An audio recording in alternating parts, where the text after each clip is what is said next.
Hey, what's going on, guys? Brandon here with Texas Revving, sitting in my 2024 Raptor R that I've owned for now just a tick over 1 year. And so this video is going to serve as a 1-year ownership review. Pop down this curb real quickly. Nice and smooth. So starting off with the cons list, and not that everything I mentioned here is just a negative thing, but maybe something I just want to, I don't know, bring to light, I guess. I've mentioned a couple times in previous videos, remember the whole extended cranking sound? That's all it is. It's just the cranking's a little more extended than it should be, but every single time the truck always starts up. Well, about 6 months ago, I made an update video and I mentioned, I don't know what happened, but miraculously it went away. Well, since then, it has happened a couple more times. Now, should I be alarmed? I don't think so, because it seems like a lot of the R's have it. Cold starts, never. Really hot starts, never. It's something about leaving the truck still for 30 minutes to an hour, maybe, like you just, I don't know, went to the gym or something like that. Only reason I wanted to mention it in this video is just to say that I thought it went away. It comes back every now and then. So is that a con to you? You can decide for yourself, but I thought I'd just mention it. An update on a previous issue I had. The R button, if you guys are not familiar with what that is, the Bronco, Ranger, and F-150 Raptors all have it. Doesn't have to be the F-150 Raptor R. But the R button is just to save your favorite modes between suspension, steering feel, and exhaust valves, open, closed, whatever. On 2 occasions, I mentioned that the R button straight up was not working. You would press it, nothing would happen, it would just ignore you. But I'm glad to say, in the last, I don't even know, 8-9 months, I haven't had that issue. So that might have been a software update. I've mentioned before that I wish the exhaust was a little louder. It's a big old 5.2 liter supercharged V8. I wanted to have a little bit more, I don't know, aggression to it. It's the same power plant as the GT500 from 2020 to 2022. And I have a 2021 GT500 and it sounds nothing like it. This is very, very muffled. And I've mentioned this before. I think the GT500 on quiet mode is probably on par with how this sounds. It's just kind of closed up. Still, undisputedly, a supercharged V8, especially when you get on it, you'll hear that. But just wish I had a little bit more oomph to it.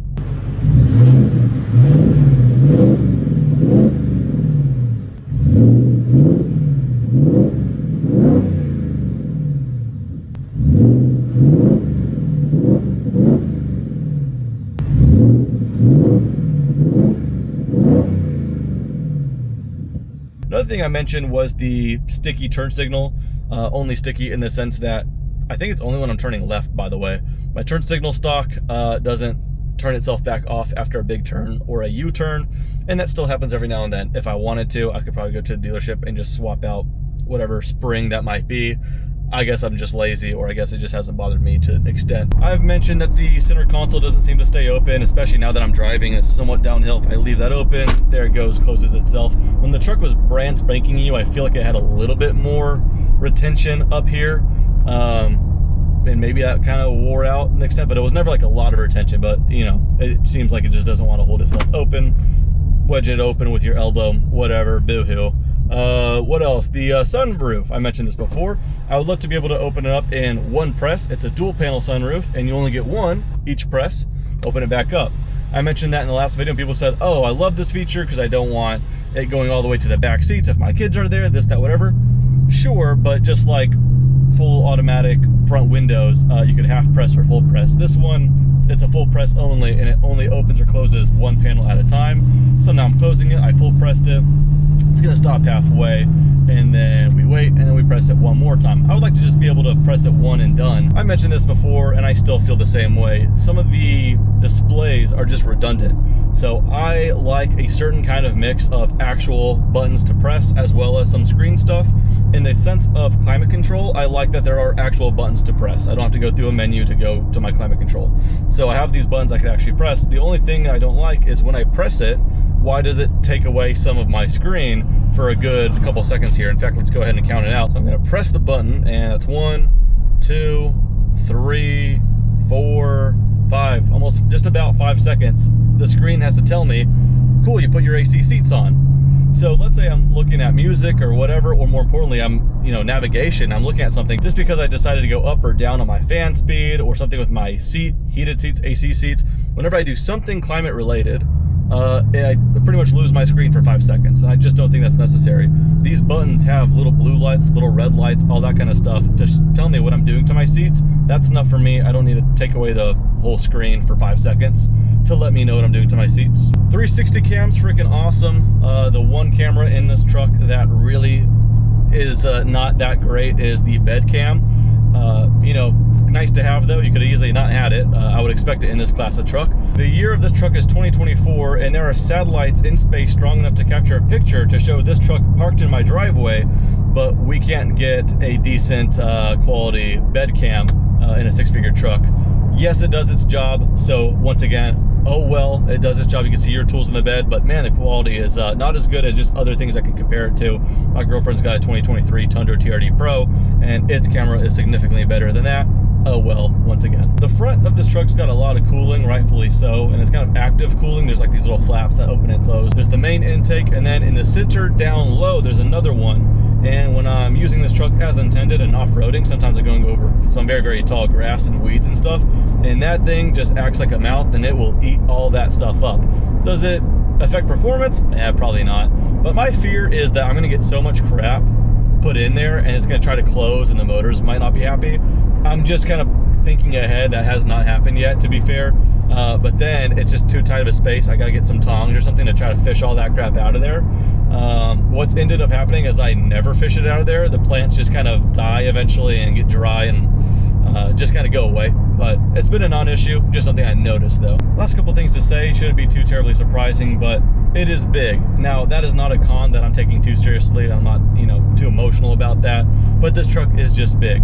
It's similar in the sense to all F-150 Raptors though. The R isn't bigger than the EcoBoost. The Gen 3 is not too much bigger than a Gen 2 or Gen 1. Once you go F-150 Raptor, you're pretty big, and you should just know that. So it's just kind of a matter of you doing your own homework to see, will it fit in your garage? But there are some parking garages that will get you sweating on your palms just looking at the sunroof and seeing just how close you call it, for sure. So it's just a big old truck, you know, but with that comes some pros as well that we'll get into. The last little con here, again, is not like something that's unexpected, but I will say I can't just come out of the gate and just say, oh, the con is the price, because, well, obviously I bought it. I was okay enough with the price to buy it, but I guess in a different sense, the connotation around it. What I didn't expect is how many people just want to talk about the truck for the price itself. What did you pay for it? How much of a markup did you pay? I guess I'm old school in the sense that, you know, I'm secure with what I do, but that doesn't mean I want to talk to strangers about it all the time. And the amount of times that I'll just be driving this and people just go, what do you do? How much did that cost? This truck really gets that more than I wish it did. And some people love that. Some people will love the attention the truck gets in that sense. I personally am okay without that. But in either way, I'll never buy a vehicle for other people's reactions, whether they like it or don't. So in this case, I purely don't care. But it's hard to not post something with this truck on social media or just go in person and someone's got something to say about the price. They either hate it and go, who the hell, whatever. And it's like, okay, don't know what to tell you. You don't have to do that. No one's forcing you. And you got other people who like it and go, what do you do? And either one, I could just go without. Is it worth it? Oh yeah, absolutely. So all that out of the way, let's go ahead and get to some of the positives. The first one I wrote down though is just how comfortable the truck is. What I would have expected the first time I got into a Raptor, the Gen 1 from years ago, I thought it would feel like an off-road truck that you're driving on the road. But that's actually not true at all. These feel like luxurious road vehicles. Road noise is very good in general, but especially when you consider that we're turning over these 37-inch BF Goodrich KO2s. You knew I was going to mention this as a pro as well, but the freaking power. 2024s and beyond have 720 horsepower out of the 5.2 liter supercharged V8, and so we'll give it a little acceleration. Damn. And with that, the other pro I'm going to mention is the acceleration. No one would expect this thing to accelerate like this. And this is stock. Just as a little example, they say it goes 0 to 60 in 3.6 seconds, but once again, that's probably perfect conditions, whatever that is, I don't know. Real world, people are getting the high threes. maybe low 4s. And in perfect conditions, again, a Shelby GT350R will go 0 to 60 in about 3.9 seconds, which means real world, probably around that 4-second mark, maybe low 4s. On paper, this should have an edge, but real world, this should keep up 0 to 60 with a GT350R. On one end, someone will say, yeah, but this is supercharged and, you know, it's all-wheel drive, whatever. Yeah, but this is a freaking off-road truck. That's my whole point. So it seems to have the go that the GT350s have, but you're in a freaking monster truck. And in case you didn't hear it, don't worry, I'll do it again, but that sound.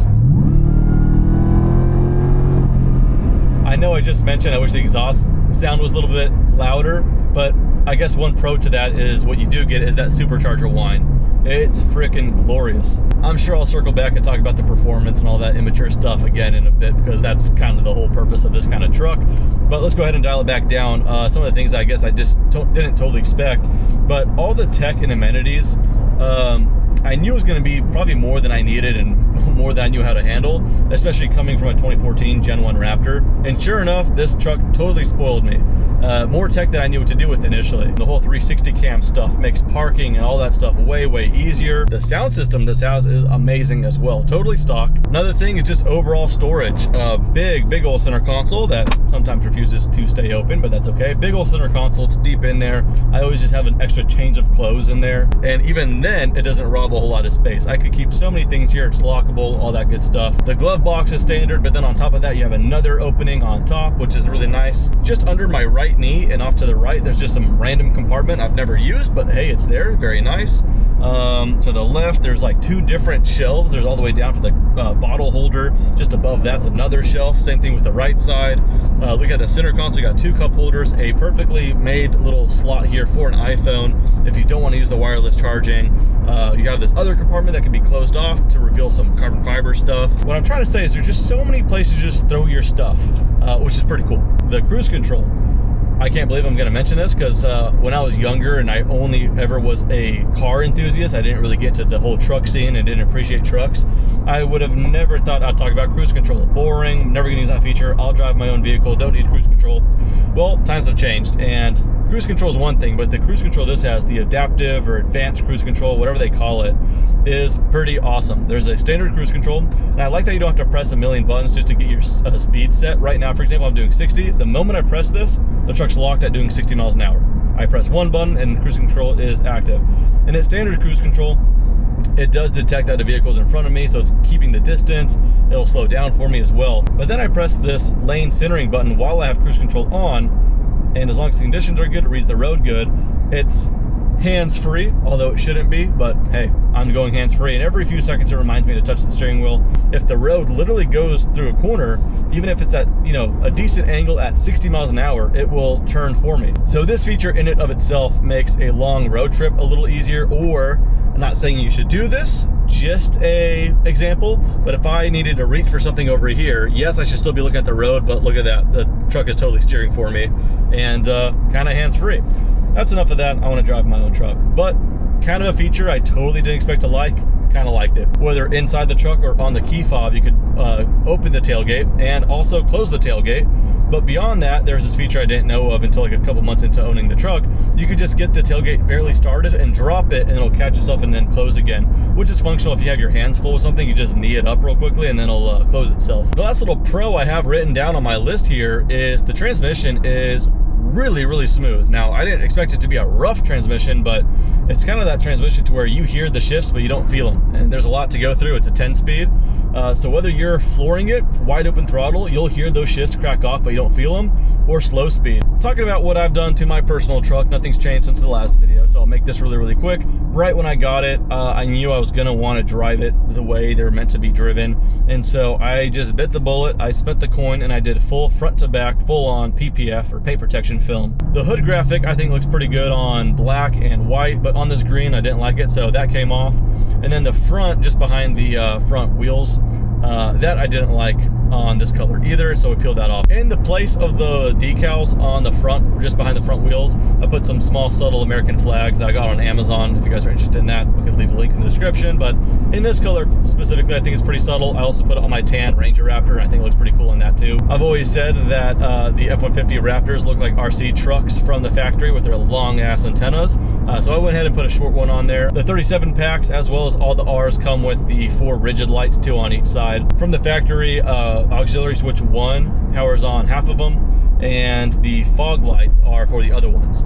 So I went ahead and got some rigid light covers, and they're amber, or supposedly amber, they're more like yellow, and I snapped those onto the ones that are the fog lights. And lastly, they come with chrome lug nuts, and I thought it would look better with some black lug nuts, so I got some Ford Performance black lug nuts, and sure enough, I like how it looks quite a bit better. So I think that's just nice to do for any of the colors, and I think they should have just came like that from the factory. I don't think anyone's really seeking chrome lug nuts in the Raptor R, but whatever, just an accessory to get, and I did, and I like it. The first thing I gotta mention when talking about off-road impressions is the suspension. No, it's not an actual Baja race truck, so it's not gonna go through everything they can, but for all the things that you kind of expect to put this truck through, the paces you're gonna put it through on a dirt track or some trails on your property or whatever, with a couple whoops and even jumps, it is mega impressive. And while we're talking about off-road, the steering impressions, how it feels, how confident you are to catch a big old slide, it is absolutely, and you would expect it to be, a oversteer truck.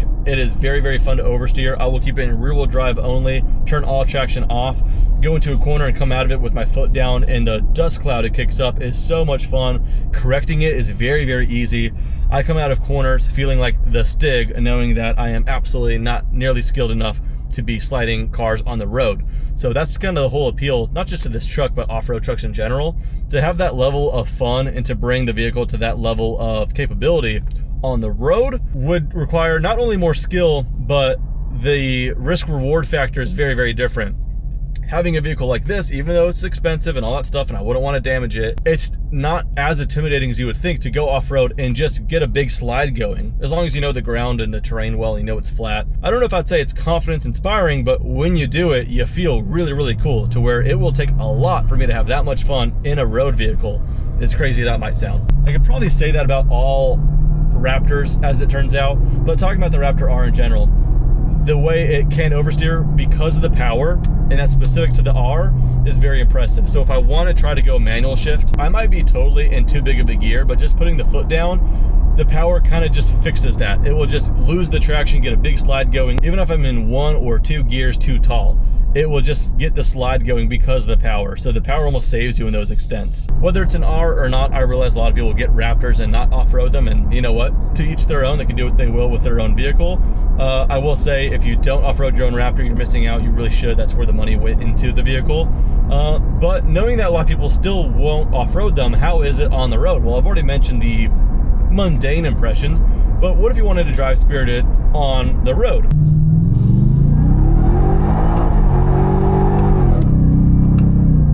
Total hoon. Just a total freaking hoon.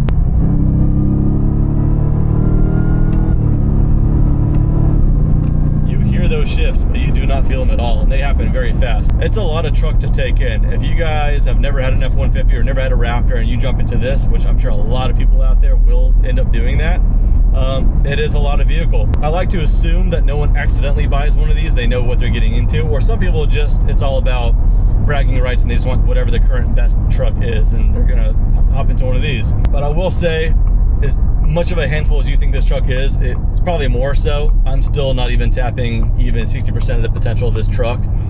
So you could say it's diminishing returns and kind of wasted on me, but tell you what, I'm still having a ton of fun with it. It's a total toy. I'm sure plenty of people have this truck and they actually don't even drive it all that often because they have a different daily driver. But I'm here to say, whether it is like a 5th vehicle to add to a collection, you're going to drive it every now and then, or it is your daily driver, it's your do-all vehicle and you want to take that MPG hit, either way, you're actually pretty well off.